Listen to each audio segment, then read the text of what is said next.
जानते हैं दुनिया अभी कोरोना महामारी से कहीं न कहीं पूरी तरह से परेशान नज़र आ रही है। बड़े बड़े देशों की अर्थव्यवस्थाएं चरमराई ही नहीं है, पूरी धरातलीय पे आ चुकी है। और नमस्कार, मैं रविकांत। मैं आज जिस मुद्दे पर बात करने वाला हूं, अभी ग्रेटर नोएडा से राजेश कुमार जी साथ हैं। ये भी इनसे मैं जानूंगा कि दिल्ली में क्या स्थितियां हैं कोरोना को लेकर के, क्योंकि दिल्ली एक इस देश का ही नहीं केवल केंद्र बिंदु है, दुनिया की भी उस पर नज़र है। भारत की जो आबादी है वह दुनिया की सबसे बड़ी आबादी में दूसरे नंबर पर है, पहला चाइना है। और जैसा कि कोरोना को लेकर जो चल रहा है और इस देश में 6.5 लाख से ज़्यादा संख्याएं हो चुकी है, तो हम ये जानेंगे आपसे कि दिल्ली में क्या स्थितियाँ हैं। ग्रेटर नोएडा हो और भी कुछ जगहों पर है, वो वहाँ पे क्या चल रहा है स्थिति में। राजेश जी, इसको आपको अलग तरह से समझना होगा जी। दिल्ली नोएडा ग्रेटर नोएडा करने के लिए सब एनसीआर है, लेकिन नोएडा ग्रेटर नोएडा उत्तर प्रदेश में है, दिल्ली को दिल्ली सरकार रूल करती है, तो परिस्थितियां दोनों की जाहिर बात है अलग अलग है। जहाँ तक बात है दिल्ली की, तो मैं बस एक छोटा सा आपको एक लाइन में बताना चाहूँगा कि मैं ग्रेटर नोएडा रहता हूँ और अभी कुछ दिन पहले की बात बता रहा हूँ मैं अपने पड़ोस में कि लोग इस बात से भयभीत थे कि यार दिल्ली से कुछ लोग आके यहाँ पे शिफ्ट हो रहे हैं। अच्छा, ठीक है, दिल्ली से लोग आके यहाँ रह रहे हैं, ये उनके लिए एक इशू है। आप समझ सकते हैं दिल्ली की वास्तविक परिस्थिति क्या होगी और लोगों के मन में क्या विचार है इस बारे में। मतलब दिल्ली से आकर लोग ग्रेटर नोएडा में रह रहे हैं। दिल्ली से लोग इस चाइना वायरस बीमारी के बाद दिल्ली से लोग जो ग्रेटर नोएडा शिफ्ट किए हैं, उनको बड़े ही शक की नज़र से देखा जाता है, क्या दिल्ली से आया है। अच्छा, ठीक है, अब सोच सकते हैं दिल्ली के प्रति लोगों के मनमानस में क्या हो। अच्छा, ऐसा भी है कि दूसरी बात जी, दूसरी बात, अगर आपके घर के अगल बगल 2-4 बैंक हो जाएं, 2-4 बैंक नए खुल जाएं, तो इसका क्या अनुमान लें। लोगों के पास पैसे बढ़ रहे हैं, आमदनी बढ़ रही है। अगर आपके घरों के अगल बगल रेस्टोरेंट 2-4 खुल जाए तो क्या अनुमान लगाएं। लोगों के खाने पीने का शौक बदल रहा है, बाहर खाना ज़्यादा। दिल्ली में 3 नए शमशान बने। ये मैं नहीं कह रहा, ये किसी बहुत ही मुख्य धारा की अखबार है, ये मैं आपको कोट कर रहा हूँ। 3 नए शमशान बन रहे हैं, इससे मैं क्या समझूँ। 3 नए शमशान, मतलब कि वहाँ पे लोगों को डेड बॉडियाँ का शमशान में जो दाह संस्कार होता है उसमें परेशानी आ रही है, तभी 3-3 नए शमशान बनाए गए हैं। एक बात इसमें और मैं ऐड कर रहा हूँ कि अभी कुछ दिनों तक पहले माननीय गृह मंत्री अमित शाह जी का बयान है, जो कि उन्होंने एक बहुत बड़े न्यूज़ चैनल को दिया, मैं नाम किसी का नहीं ले रहा, आप देख सकते हैं जी, कि ANI पे दिया, मैं क्लियर कर दूँ ANI पे, कि उनके आने के बाद अभी तक जो दिल्ली का मसला था वो दिल्ली सरकार देख रही थी। अच्छा, फिर अमित शाह की एंट्री क्यों हुई, अगर सिचुएशन इतना ही अच्छा, मतलब दिल्ली के मामले को अमित शाह कवर कर रहे हैं, ऐसा लगता है। अब वो देख रहे हैं। तो क्या केजरीवाल का पॉलिसी वहाँ पर ज़्यादा बेहतर ढंग से नहीं काम कर रहा है, या अगर पॉलिसी इतनी अच्छी थी तो फिर केंद्र सरकार को क्यों आनी पड़ी दिल्ली में। दूसरी बात, उनका एक बयान है कि पिछले जो कि डेड बॉडीज अस्पतालों में 5-5 दिन 6-6 दिन तक पड़े होते थे, उनको हमने पहले दाह संस्कार करवाया। अभी के समय में उन सब का संस्कार हो चुका है। ये 6-6 दिन ये पड़ी हुई थी डेड बॉडी। जी, मतलब मैं नहीं गृह मंत्री अमित शाह जी का बयान नहीं है। मतलब डेड बॉडी वहाँ आता था और शमशान के बाहर अस्पतालों में पड़ा हुआ था, कोई उठाने वाला नहीं था। एक दिल्ली के पूर्व विधायक माननीय मनजिंदर सिरसा जी का मैं कोट कर रहा हूँ कि लोग उनसे पैरवी लगा रहे थे कि भाई मतलब मेरा किसी तरह से दाह संस्कार मेरे परिवार का थोड़ा पहले करा दो। मतलब जलाने के लिए भी पैरवी किया जाए। बिल्कुल, ये मैं नहीं, उनका बयान मैं कोट कर रहा हूँ।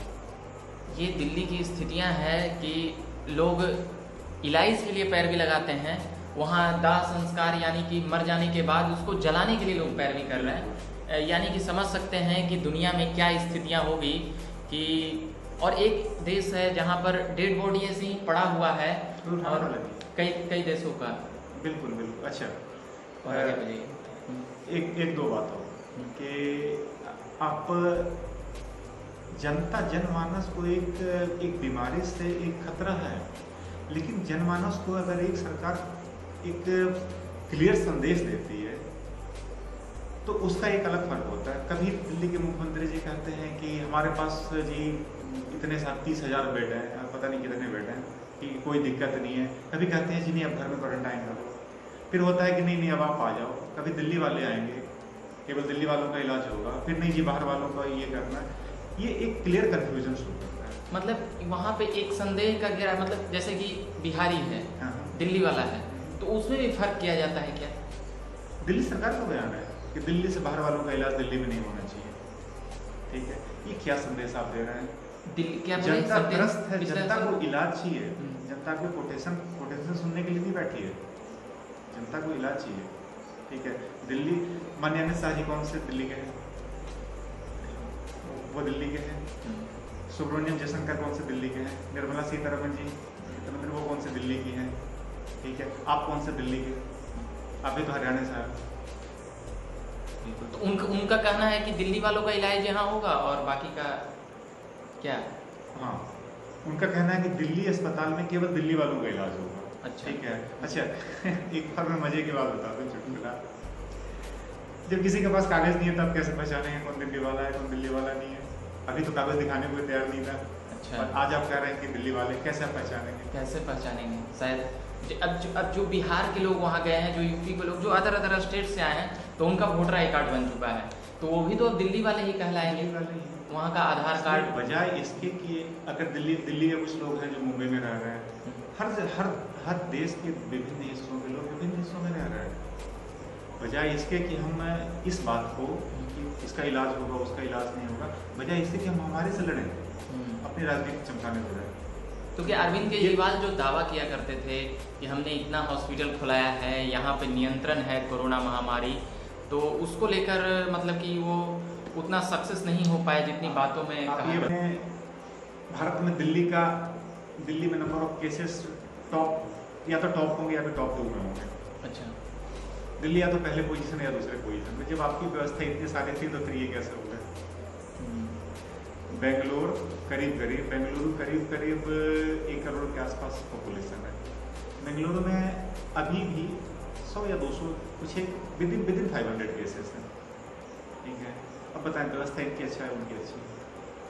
चलिए, हम किसी के कॉम्प्रोमाइज़न के लिए नहीं बैठे हैं, मगर एक सवाल ऐसा है कि जैसे यहाँ पे बिहार में सब्जी वाले, फल वाले सभी लोग अपने ठेला और गाड़ी लगा रहे हैं। बिहार में तो एकदम कहा जा सकता है शादी विवाह और सारे फंक्शन इस तरह से किए जा रहे हैं कि लोग निडर हैं, या तो इम्यूनिटी सिस्टम बेहतर है, नहीं तो इतनी निडरता के साथ बिहार के लोग जितने प्रकार से मरीज आए हैं, मजदूर आए हैं, सॉरी मरीज माफ़ करिएगा, तो वो मजदूर आए हैं, तो ये एक संदेह के घेरे में था कि मजदूर आए हैं तो यहाँ पे कोरोना लेकर आए होंगे या ऐसा हो, ऐसा बहुत सी बातें कही गई। और दिल्ली सरकार ने वहाँ से भेजने के लिए तुरंत 200-300 बसें दिल्ली के बॉर्डर पर छोड़ने के लिए बातें कह दी, और फिर योगी आदित्यनाथ ने भी 1000 बसें चला दी। तो कहीं ना कहीं बिहारियों के साथ एक भेदभाव चल रहा था, मगर उससे लगता है कि बिहार में इम्यूनिटी पावर या जो भी भगवान का कह सकते हैं कि यहाँ पे वो महामारी एक नियंत्रण में है, क्योंकि जिस प्रकार से आबादी है उस प्रकार से। मगर जो सबसे बड़ी बात होती है, फल वाले सब्जी वाले दिल्ली में किस प्रकार से वो घर घर पहुँचा रहे हैं, या फिर स्टॉल लगाए हुए हैं, या बंद हो गई? ठीक है, दिल्ली का तो नहीं पता, मैं ग्रेटर नोएडा रहता हूँ। अच्छा, ग्रेटर नोएडा। दिल्ली का इसके बाद मेरा दिल्ली जाना हुआ नहीं है। ठीक है, लेकिन दिल्ली के जितने भी लोगों से मीडिया के माध्यम से या जो कुछ भी पता चलता है, दिल्ली के जितने भी मेरे मित्रगण हैं वहाँ पे, उनसे पता चलता है, तो दिल्ली में तो करीब अधिकतर चीज़ें ओपन है। ठीक है, सोशल डिस्टेंसिंग ये सब केवल कहने की चीज़ें रह गई है। जब प्रधानमंत्री ने अनलॉक 1 के स्टार्ट करी थी, तब से ही करीब सारी चीज़ें ओपन सी हो गई है। ठीक है, और ओपननेस बढ़ता ही जा रहा है। मतलब आम जनजीवन कैसा है? लोग डरे हुए हैं या लोग सख्ते में हैं, या क्या? आपके सवाल का 2 एस्पेक्ट है। पहला तो आम जनजीवन में क्या, दिल्ली में रहने वालों के लिए एक सबसे बड़ा सवाल ये होता है, कल हमारे घर में चूल्हा जलेगा नहीं जलेगा। ये संशय मन में बना हुआ है लोग। बिल्कुल, हर किसी के पास होता है। 3 महीने से जो आदमी अपने सेविंग पे चल रहा हो, ठीक है, चौथे महीने कहाँ तक उसको झेल पाएगा? ठीक है, इसलिए आमदनी जरूरी है, आमदनी के लिए घर से निकलना जरूरी है। डर बेशक मन में डर है, मौत ऑफ किसको नहीं है। ठीक है, जिस तरह से नंबर ऑफ केसेस बढ़ रहे हैं, जिस दिन लॉकडाउन स्टार्ट हुआ था 25 मार्च को, उस दिन इंडिया में केसेस थे 540। 40 या 42। आज 6.5 लाख। आज 6.5 लाख है, ठीक है। अब ये बताए नंबर ऑफ डेथ्स आप देख लें, मेरे को नहीं पता कि रियल कितने नंबर हैं, ठीक है, लेकिन अगर सरकारी आंकड़ों पे भी जाए तो ये नंबर ऑफ डेथ इतने, आप बताएं, अगर आदमी के मन में डर नहीं होगा तो क्या होगा। बिल्कुल। तो मतलब कि और फल वाले सब्जी वाले क्या कर रहे हैं, बंद है या चालू है, ये बताइए। कुछ रेस्ट्रिक्शंस लोग अपनी तरफ से लगा रखे हैं, ठीक है, कि बहुत ज़्यादा पहले कोई भी घूमता होता था, ठीक है, अब उतना ज़्यादा नहीं दिखता है, लेकिन फिर भी चीज़ें करीब करीब वैसी हैं, सामान्य है। जो एक इतनी बातों में एक बातें जो निकल कर आई वह शमशान की, वो 3 नए शमशान बने हैं, इससे साफ है। अच्छा, मृत्यु का जो मरने की संख्या है वो छिपाया जा रहा है क्या? इस बात पे मैं कुछ नहीं कह सकता, क्योंकि मैं सरकारी आंकड़ों पे अगर जा रहा हूँ, ठीक है, वो आंकड़े जो दिखा रहे हैं वो भी क्या कम है कितने नंबर पे। अच्छा, जिन लोगों ने लाइव रिपोर्टिंग करी है सफदरजंग हॉस्पिटल से, अन्य जगहों से, ठीक है, उन सब का जो कहना है, लाइव रिपोर्टिंग जो कि आप ओपन है, आप देख सकते हैं कि इतने डेड बॉडीज पड़े हैं, लेकिन दिल्ली गवर्नमेंट के लिए अभी भी ऐसा था कि नहीं, एवरीथिंग इज अंडर कंट्रोल, सब कुछ कंट्रोल में है। अगर सब कुछ कंट्रोल में है तो फिर ये कैसे हो रहा है? बिल्कुल। बहुत से सवाल हैं जो बोलने पर आएंगे तो बहुत से सवाल और कुरेदे जाएंगे, मगर फिलहाल अभी हम इतना ही के लिए रहेंगे। मगर जो सबसे महत्वपूर्ण सवाल है कि दिल्ली में 3 नए शमशान बने हैं, अभी के लिए फिलहाल इतना ही। राजेश जी से मैं पूछ रहा था, ग्रेटर नोएडा में रहते हैं, दिल्ली के हालचाल और सारी चीज़ों पर इन्होंने बताया। अच्छा, दिल्ली में स्वास्थ्य व्यवस्थाएं कैसी है, मैं ये जानना चाहता हूँ। हॉस्पिटल में स्कूलिंग व्यवस्था और स्वास्थ्य पे काफ़ी कुछ दिल्ली वालों ने केजरीवाल जी पे विश्वास दिखाया है, तो क्या स्वास्थ्य में कैसा है वहाँ? मैं ये नहीं कहूँगा कैसा, मैं मान लेता हूँ दिल्ली की स्वास्थ्य व्यवस्था वर्ल्ड क्लास है, मैं मान लेता हूँ। दिल्ली का मोहल्ला क्लिनिक वर्ल्ड क्लास है। जब मोहल्ला क्लिनिक वर्ल्ड क्लास है तो फिर इतनी समस्याएं क्यों हैं? इलाज भी तो वर्ल्ड क्लास होना चाहिए। बिल्कुल। जनता का एक्सेप्टेशन किसी भी सरकार से, मैं सालों दिल्ली रह चुका हूँ।